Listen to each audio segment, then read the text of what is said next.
Magandang araw sa ating lahat. Tayo ngayon ay nasa Miyerkules sa ikalimang linggo ng muling pagkabuhay. At sa natatanging araw na ito ng ika-13 ng Mayo ay ating ginugunita ang aparisyon ng Mahal na Birhen sa Fatima.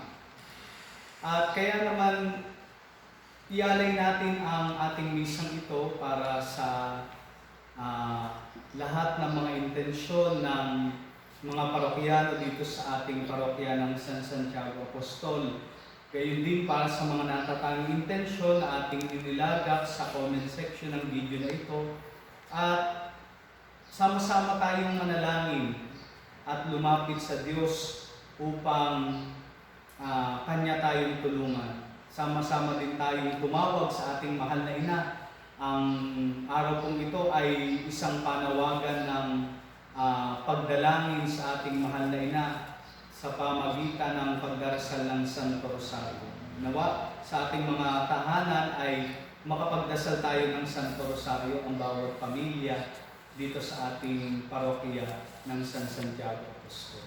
At hayaan natin ang tulong at paggabay ng ating mahal na ina ang magbigay sa atin ng lakas upang malampasan din ang pinapaharap nating pandemya.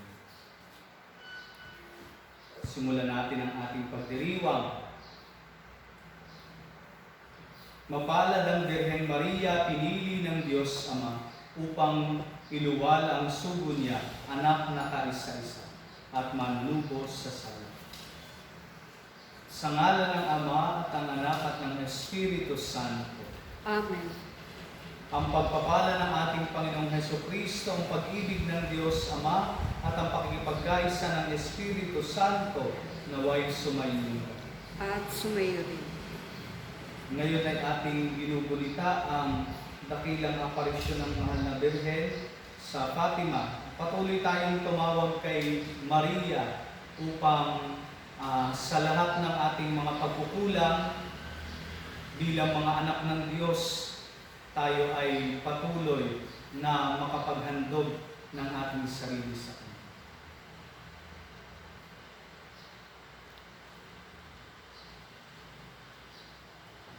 Sabay-sabay nating dasalin. Inaamin ko sa makapangyarihang Diyos at sa inyo mga kapatid, na lubha kong nagkasala sa isip, sa salita at sa gawa, at sa aking pagkukulang. Kaya sinasamo ko sa Mahal na Birhen Maria, sa lahat ng mga anghel at mga banal, at sa inyo mga kapatid na ako'y panalangin sa Panginoong ating Diyos. Kawaan tayo ng makapangyarihang Diyos, patawarin tayo sa ating mga kasalanan, at patnubayan tayo sa buhay na walang hanggan. Amen.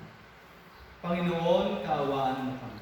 Panginoon, kaawaan mo kami. Kristo, kaawaan mo kami. Kristo, kaawaan mo kami. Panginoon, kaawaan mo kami. Panginoon, kaawaan mo kami. Manalangin tayo.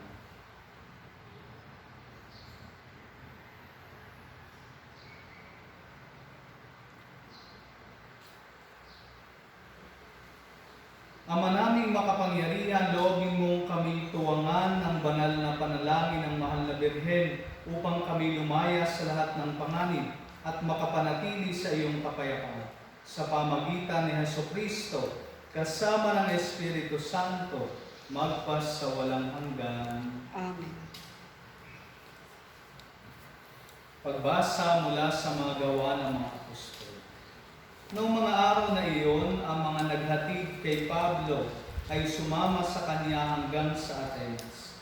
Pagkatapos nagbalik sila sa Berea, taglay ang bili ni Pablo kina Silas at Timoteo na sumunod sa lalong madaling panahon.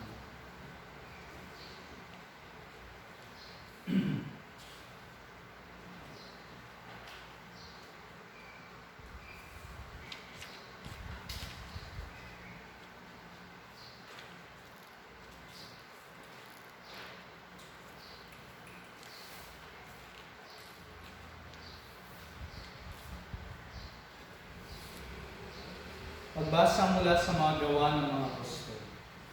Noong mga araw na iyon, may ilang taong dumating sa Antioquia mula sa Judea. at itinuro sa mga kapatid ang ganito.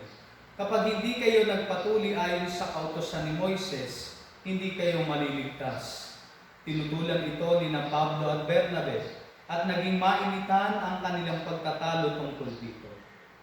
Kaya't napagkaisahang papuntahin sa Jerusalem sina Pablo at Bernabe at ang ilan pang kapatid sa Antioquia upang makipagkita sa mga apostol at sa matatanda tungkol sa suliraning ito. Sinubo nga sila ng simbahan at pagdaan nila sa Phoenicia at Samaria, ibinalita nila ang pagkahikayat sa mga Hentil. Ito'y labis na ikinaggalak ng mga kapatid. Pagdating sa Jerusalem, malugod silang tinanggap ng mga apostol, ng matatanda at ng buong simbahan, at isinalaysay nila ang lahat ng isinagawa ng Diyos sa pamagitan nila. Ngunit tumindig ang ilang mananampalatayang kabilang sa pangkat ng mga Pariseo at sabi nila, kailangang tuliin ang mga Hentil na sumasampalataya at utusang tumupad sa kautusan ni Moises. Nagpulong ang mga apostol at matatanda upang pag-aralan ang suliranin nito. Ang salita ng Diyos. Salamat sa Diyos. Masaya tayong papasok sa tahanan ng Poong Diyos. Masaya tayong papasok sa tahanan ng Poong Diyos. Ako ay nagalak sabing ganito. Sa bahay ng Poon ay pumasok tayo. Sama-sama kami matapos sapitin ang pintuang lungsod nitong Jerusalem. Masaya tayong papasok sa tahanan ng Poong Diyos. Yung Jerusalem kay ganda ng anyo, maganda ang ayos ng muling matayo. Dito umaahon ang lahat ng angkan, lipi ni Israel upang magsambahan. Masaya tayong papasok sa tahanan ng Poong Diyos. Ang hangad, ang Poon ay pasalamatan, pagkat ito'y utos na dapat gampanan. Doon din naroon ang mga hukuman at trono ng haring hahatol sa Panginoon. Masaya tayong papasok sa tahanan ng Poong Diyos. Hallelujah, Hallelujah. Sa Poon ay manatili siya'y sa ating lalagi, mamumungang maluwalhati. Hallelujah, Hallelujah. Sumainyo ang Panginoon, At sumayo rin. ang mabuting balita ng Panginoon ayon kay San Juan. Papuri sa iyo, Panginoon. Noong panahong iyon, sinabi ni Jesus sa kanyang mga alagad, ako ang tunay na puno ng ubas at ang aking ama ang tagapag-alaga. Pinuputol niya ang bawat sangang hindi namumunga at kanya namang pinuputulan at nililinis ang bawat sangang namumunga upang lalong dumami ang bunga. Nalinis na kayo sa pamagitan ng salitang sinabi ko na sa inyo. Manatili kayo sa akin at mananatili ako sa inyo. Hindi makapamumunga ang sangang hindi nananatiling nakakabit sa puno. Gayon din naman, hindi kayo makapamumunga kung hindi kayo mananatili sa akin. Ako ang puno ng ubas, kayo ang mga sanga. Ang nananatili sa akin at ako sa kanya ang siyang mamumunga ng sagana, sapagkat wala kayong magagawa kung kayo'y hiwalay sa akin. Ang hindi nananatili sa akin ay itatapon at matutuyo gaya ng sanga. Ang gayong mga sanga ay titipunin at susunugin. Kung nananatili kayo sa akin at nananatili sa inyo ang salita ko, hingin ninyo ang iyong maibigan at ipagkakaloob sa inyo. Napararangalan ng Ama kung kayo'y namumunga ng sagana at sa gayo'y napapatunayang mga alagad ko kayo. Ang mabuting balita ng Panginoon. Pinupuri ka namin, Panginoong Hesukristo.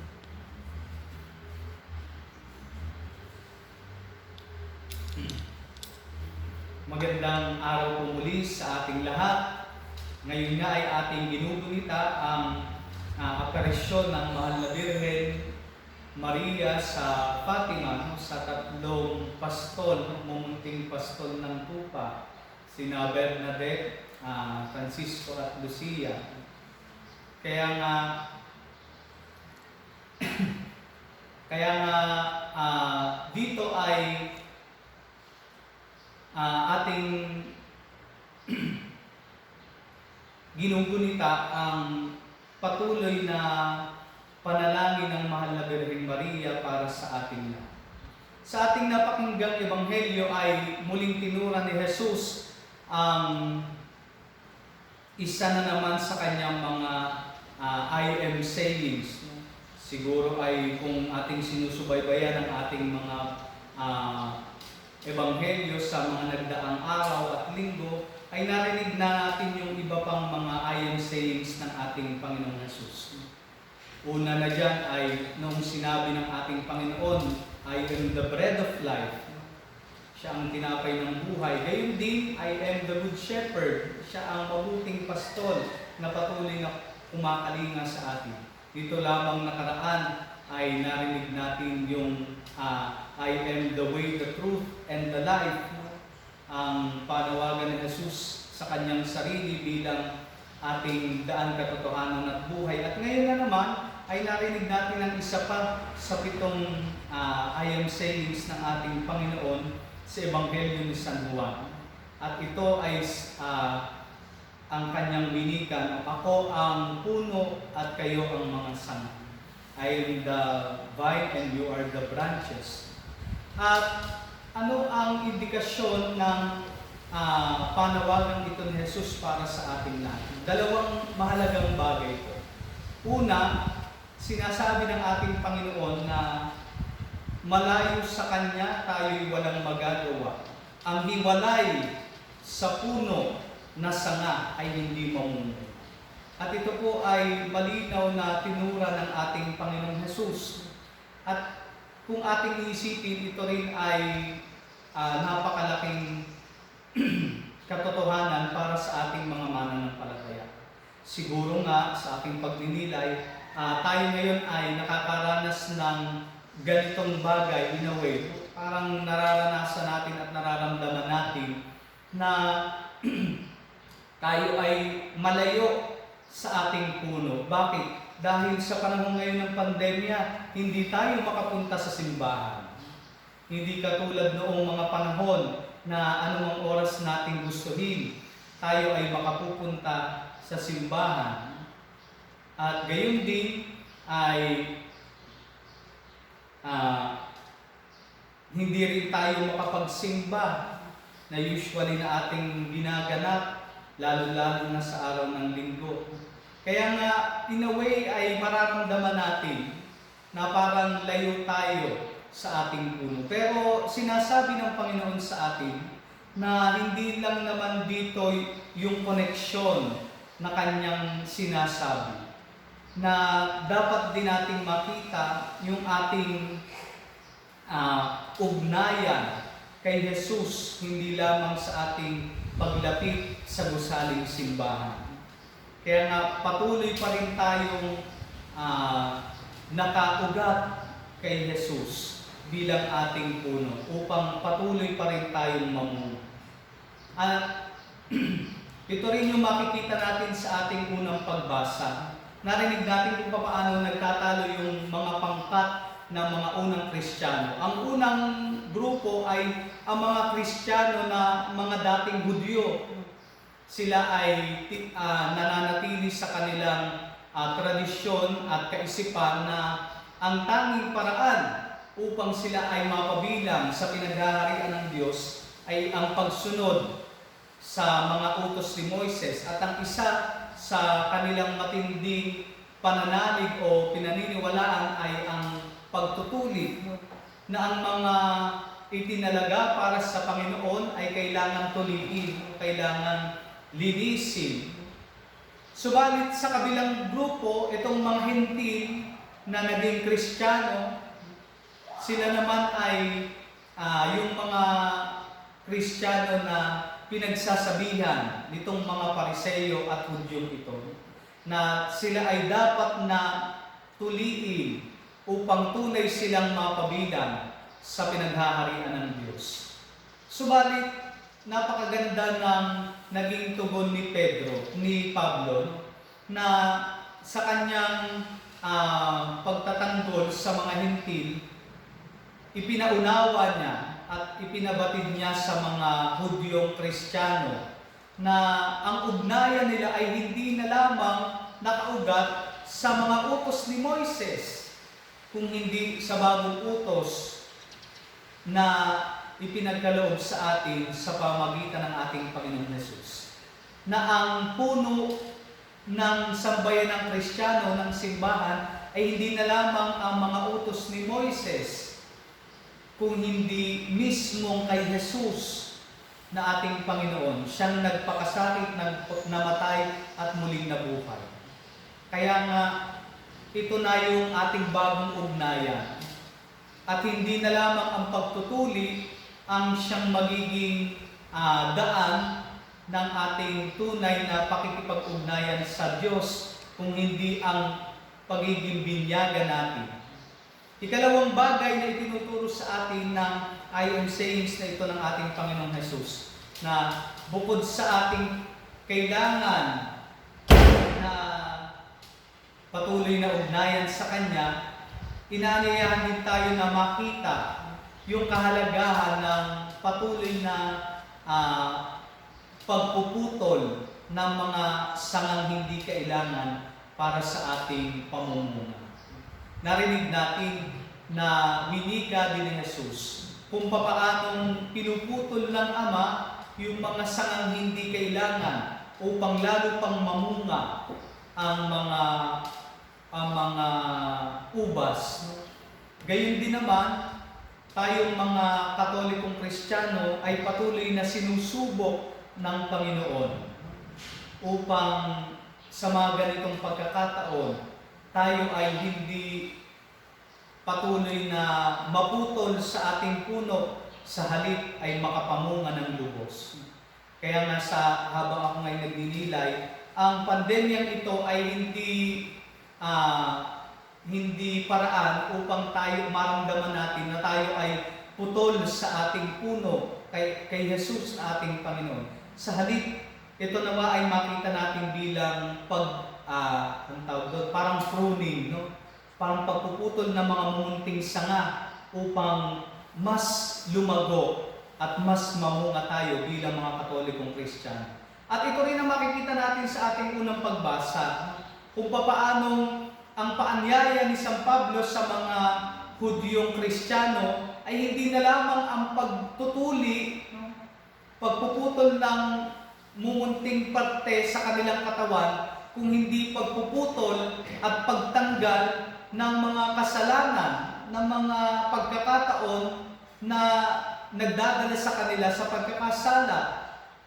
At ito ang mismong paanyaya ni Jesus sa bawat isa sa atin. Hindi kailangan ng physical circumcision, kung hindi spiritual circumcision. Ano ito? Yung pagtatanggal ng mga ugali, ng mga habits na nagdadala sa atin sa kasalanan. At ito po mga kapatid ang makita naman natin sa ating buhay ngayong panahon ng pandemya. Na tayo ay nakaugnay hindi lamang sa ating gusaling simbahan, kung hindi kay Jesus na nasa sa ating sarili. Tayo bilang mga templo ng Espiritu Santo ay taglay si Jesus sa ating puso. Nawa sa bawat pamilya na ating kinabibilangan, patuloy nating maramdaman ang ugnayan ito. At ikalawang bagay, sabi ko nga, ang spiritual circumcision ay atin nawang maisabuhay, hindi ang pagtutuli o pagtanggal ng pisikal na parte ng ating katawan, kung hindi ng mga attitudes, ng mga kaugalian na alam natin hindi na natin kailangan at nagiging sagabal na upang tayo lalo pang lumago at makapamunga. Siguro nga po itong naging lockdown at hindi natin pagkapunta sa simbahan ay form of spiritual circumcision para sa atin.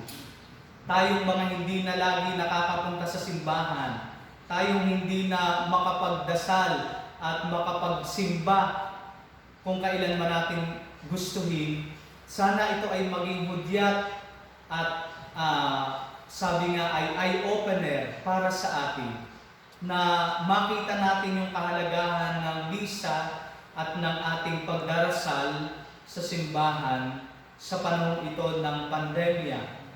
Kaya nga nawa ang mga pagsubok na ating nararanasan ay ariin natin bilang biyaya ng Diyos upang makita natin na ang mga ito ay patuloy na magbibigay sa atin ng pagkakataon upang lalo pa tayong mamunga, lalo pa tayong lumago bilang mga sanga ng ating Panginoong Hesus.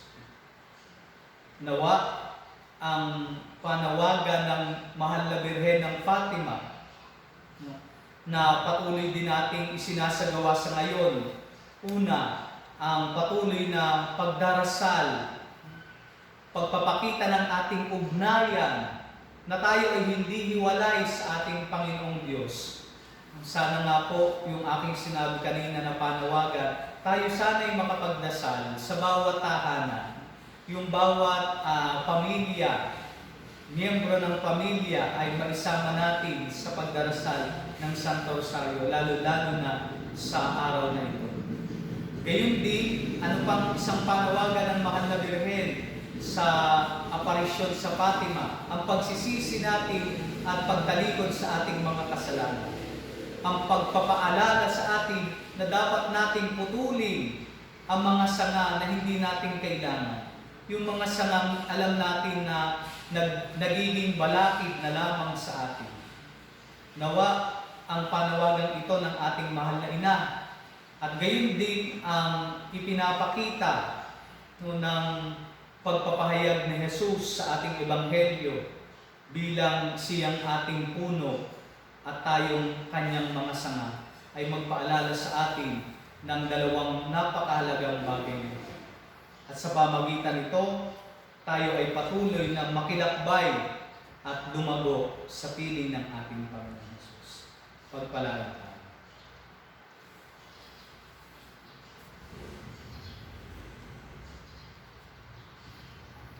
Oratio Imperata, Ama namin, lumalapit kami sa iyo para sa aming kahilingan na kami ay iyong proteksyonan laban sa COVID-19 na kumitil na ng maraming buhay at nakaapekto na sa sangkatauhan.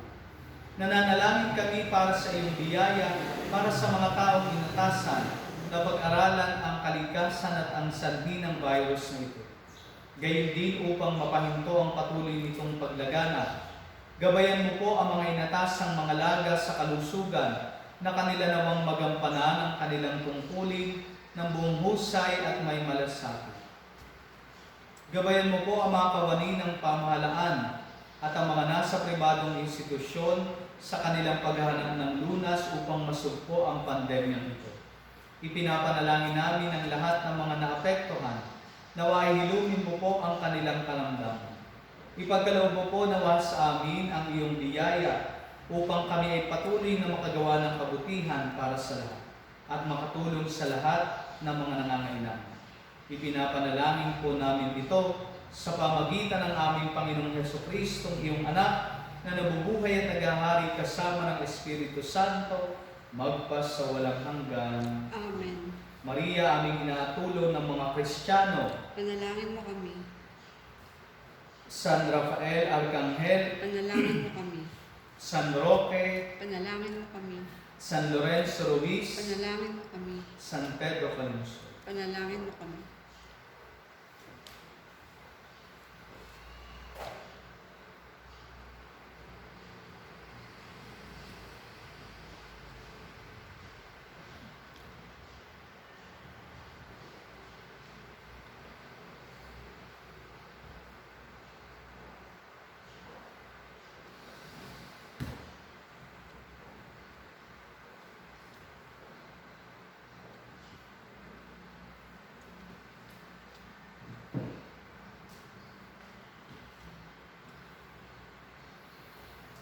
Kapuri-puri ka, Diyos na mga lumikha sa sanlibutan, sa iyong kagandahang loob narito ang aming gayahan.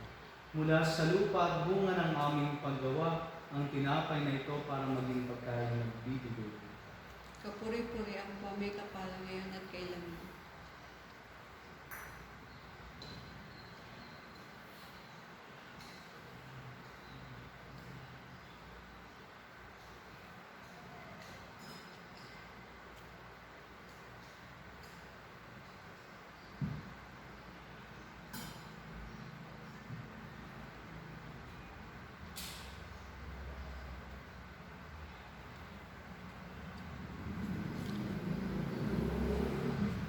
Kapuri-puri ka, Diyos, sa mga lumikha sa sanlibutan, sa iyong kagandaang loob na itong aming niyaan. Mula sa katas ng ubas at bunga ng aming paggawa, ang alak na ito para maging inumin nagbibigay ng iyong Espiritu. Kapuri-puri ang po may kapala ngayon at kailanman.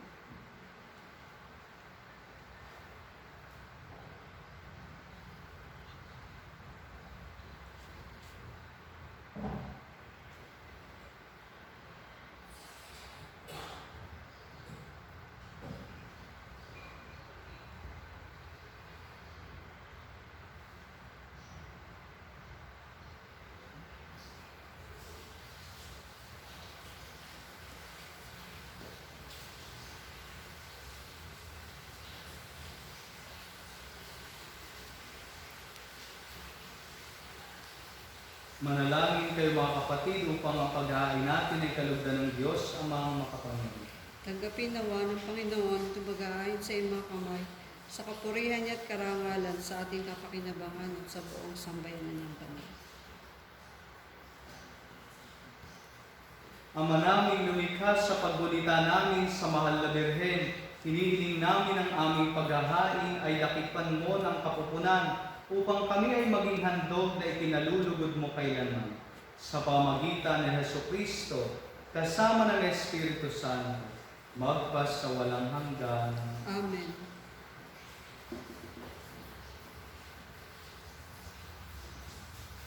Sumainyo ang Panginoon. At sumayo rin. Itaas sa Diyos ang inyong puso at diwa. Tinaas na namin sa Panginoon. Pasalamatan natin ang Panginoong ating Diyos. Marapat na siya ay pasalamatan. Ama naming makapangyarihan, tunay nga marapat na ikaw ay aming pasalamatan. Bukod mong pinagpala maging ina ni Jesucristo ang mahal na Birheng Maria, nagpupuri at nagagalak sa iyo. Ikaw ang gumawa ng tanang dakilang bagay. Ikaw ang lumilingap sa lahat kailanman. Nilingap mo ang mahal na Birhen bilang iyong abang alipin na iyong binigyan ng tungkuling kumalinga sa anak mong manunubos namin. Kaya kaisa ng mga anghel na nagsisiawit ng papuri sa iyo ng walang humpay sa kalangitan, kami nagbubunyi sa iyong kadakilaan. Santo, Santo, Santo, Panginoong Diyos ng mga hukbo, napupuno ang langit at lupa na kadakilaan mo, o sana sa kaitaasan. Pinagpala na paririto sa ngalan ng Panginoon, o sana sa kaitaasan. Ama naming banal, ikaw ang bukal ng tanang kabanalan. Kaya't sa pamamagitan ng iyong Espiritu, gawin mong banal ang mga kaloob na ito upang para sa aming maging katawan at dugo ng aming Panginoong Jesucristo. Bago niya pinagtisang pusang loob na maging handog, hinawakan niya ang tinapay. Pinasalamatan kaniya, pinaghati-hati niya iyon. Iniabot sa kanyang mga alagad at sinabi, tanggapin ninyong lahat ito at kanin. Ito ang aking katawan ay handog para sa inyo.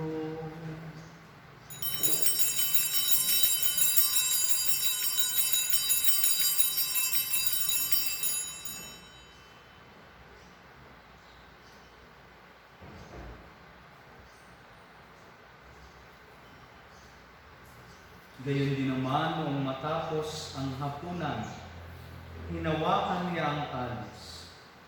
Muli kanyang pinasalamatan. Iniabot niya ang kalis sa kanyang mga alagad at sinabi, tanggapin ninyong lahat ito at inumin. Ito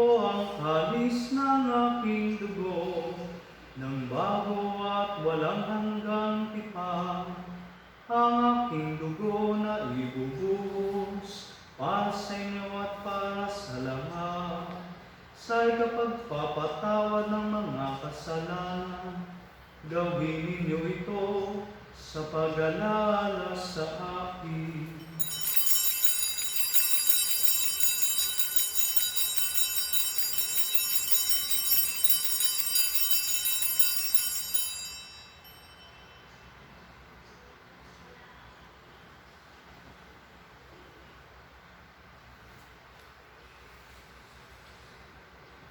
Ipagbunyi natin ang misteryo ng pananampalataya.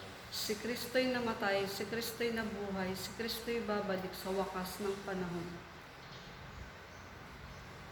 Ama, ginagawa namin ngayon ang pag-alala sa pagkamatay at muling pagkabuhay ng iyong anak. Kaya tiniaalay namin sa iyo ang tinapay na nagbibigay buhay at ang kalis na nagkakaloob ng kaligtasan. Kami nagpapasalamat dahil kami yung minarapat na tumayo sa harap mo para maglingkod sa iyo.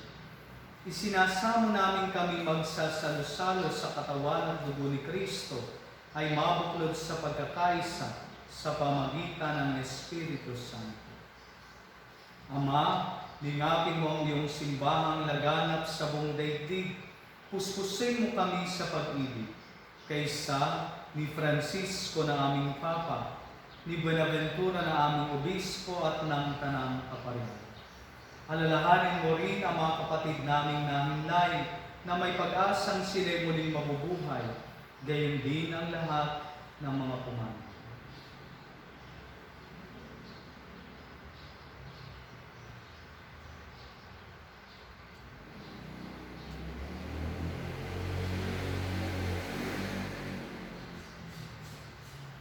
Kaawaan mo sila at patuloyin sa iyong kaliwanagan. Kaawaan mo at pagindapatin kaming lahat na makasalo sa iyong buhay na walang wakas. Kaysa ng mahal na Birheng Maria, ang Ina ng Diyos, kaysa ni San Jose ang kanyang kalinis-linisang esposo, kaysa ng mga apostol, ni San Santiago na ating patron at ng lahat ng mga banal na namuhay dito sa daigdig ng kalugod-lugod sa iyo. Ipagdiwang nawa namin ang pagpupuri sa ikararangal mo sa pamagitan ng iyong anak na aming Panginoong Jesucristo.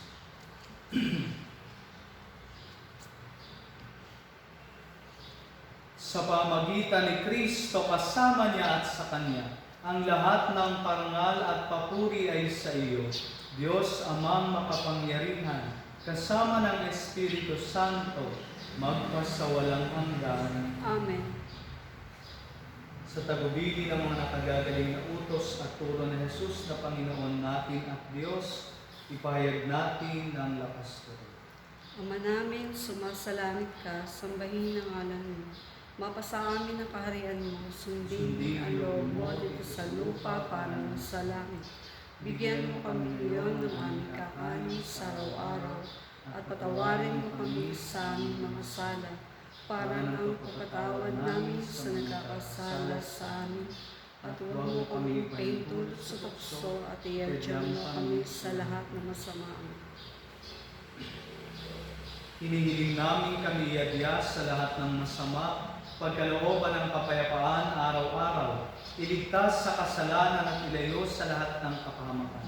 Samantalang aming pinananabikan ang dakilang araw ng pagpapahayag ng tagapagligtas namin si Jesucristo. Sapagkat sa iyo ang kaharian, ang kapangyarihan at ang kapurihan, magpakailanman. Amen. Panginoong Jesucristo, sinabi mo sa iyong mga apostol, kapayapaan ang iniiwan ko sa inyo. Ang aking kapayapaan ang ibinibigay ko sa inyo. Tunghayan mo ang aming pananampalataya at huwag ang aming mga pagkakasala. Pagkalooban mo kami ng kapayapaan at pagkakaisa ayon sa iyong kalooban. Kasama ng Espiritu Santo, magpasawalang hanggan. Amen. Ang kapayapaan ng Panginoon ay laging sumainyo. At sumayo rin. Magbigayan kayo ng kapayapaan sa isa't isa. Kordero ng Diyos na nag-aalis ng mga kasalanan sa libutan, maawa ka sa amin. Kordero ng Diyos na nag-aalis ng mga kasalanan ng sanlibutan, maawa ka sa amin. Kordero ng Diyos na nag-aalis ng mga kasalanan ng sanlibutan, ipagkaloob mo sa amin ang kapayapaan.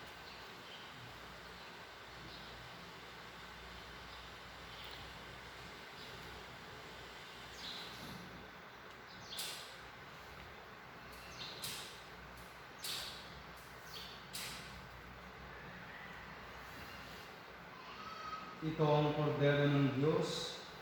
Ito ang nag-aalis ng mga kasalanan ng sanlibutan. Mapalad ang mga inanyayahan sa kanyang piging. Panginoon, hindi ako dapat na magpatuloy sa iyo, ngunit sa isang salita mo lamang ay gagaling na ako.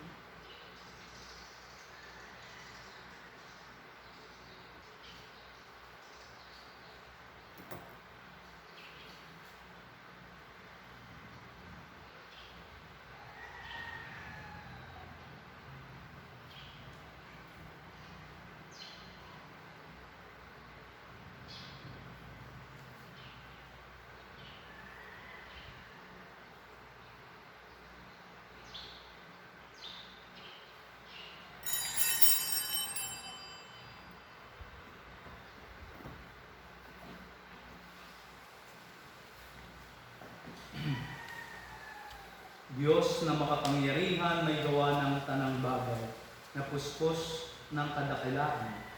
Sa lingkod niyang hinirang, banal ang kanyang pangalan.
Manalangin tayo.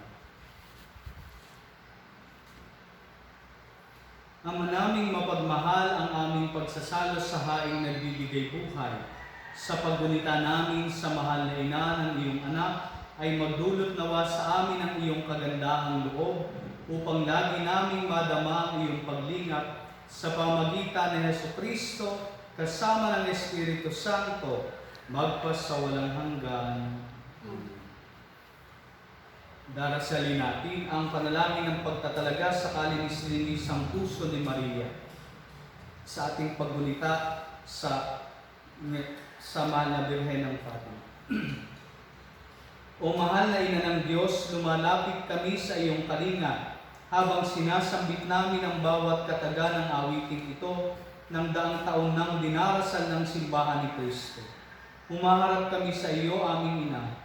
Kami na bumubuo ng katawan ni Kristo, sa bayang ito ay naghahayag sa mga salitang ito ng aming pagtatalaga at paghahabilin, kung saan napapaloob una sa lahat ang pag-asa at agam-agam ng sambayan ng Pilipino sa kasalukuyan. O Ina ng sambayan ng nagagalak na tawaging Pueblo Amante de Maria, bayang sumisinta kay Maria. Batid mo ang lahat ng aming mga pagdurusa at pag-asa. Natatanto mo bilang ina ang mga tunggalian sa pagitan ng kabutihan at kasamaan, ng liwanag at kadiliman, na ngayon ay hinaharap ng daigdig.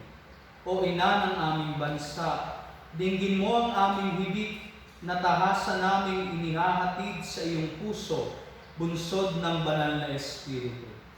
Yapusin mo ng may pagmamahal ng ina at lingkod ng Panginoon ang aming sambayanan at bansa, na ngayon ay pinagkakatiwala at itinatalaga namin sa iyo.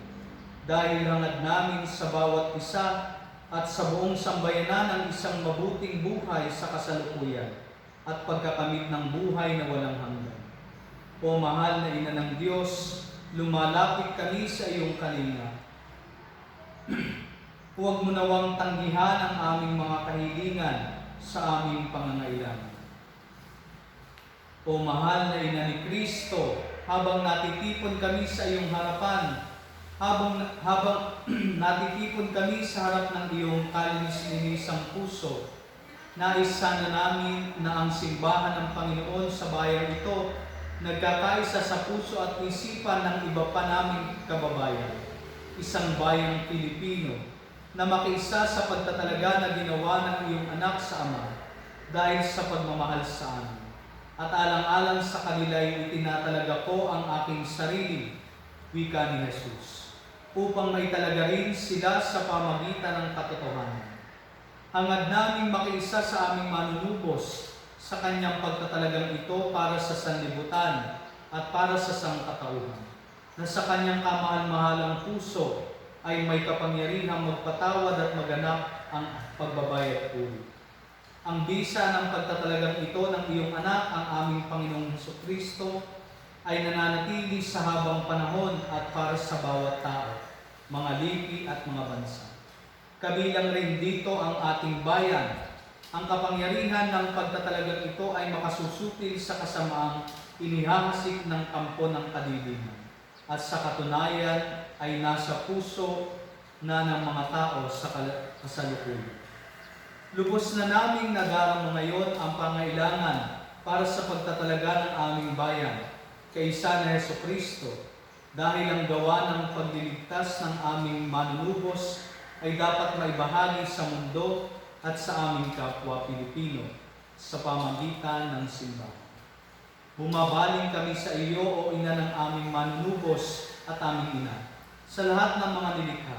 Pagpalain ka nawa, ikaw ang alipin ng Panginoon na tunay na naging masunurin sa tawag ng Panginoon. Ikaw ang ganap na nakiisa sa mapangligtas na pagtatalaga ng iyong anak. O Ina ng simbahan, liwanagan ang bayan ng Diyos sa landas ng pananampalataya, pag-asa at pag-ibig.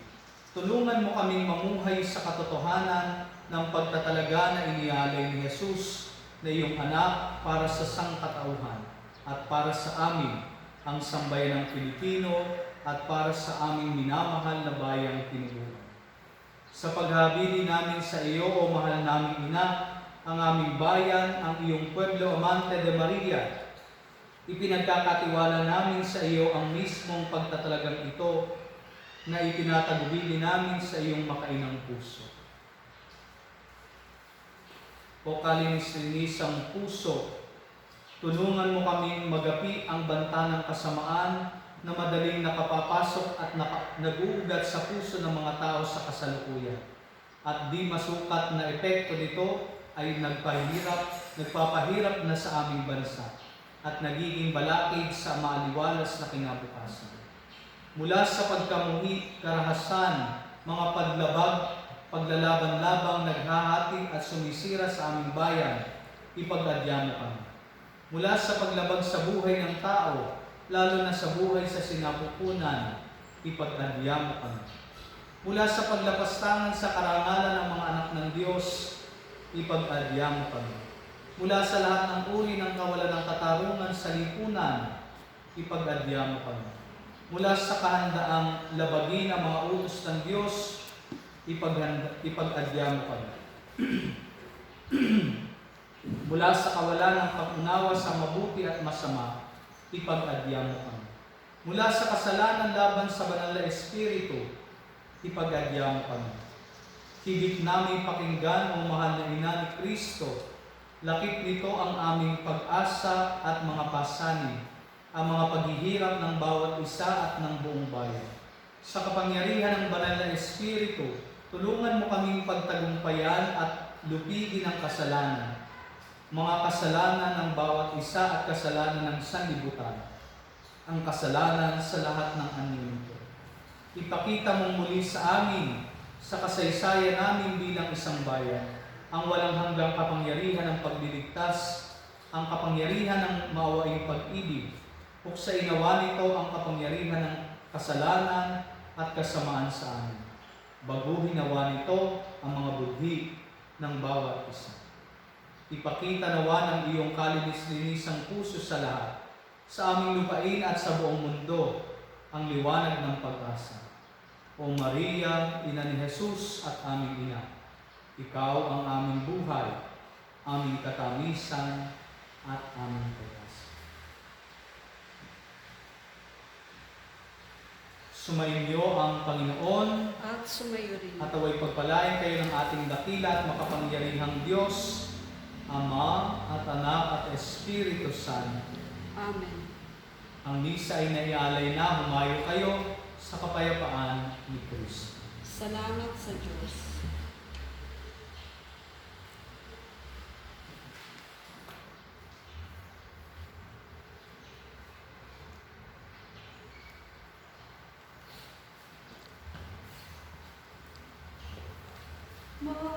Matamis na Birhen,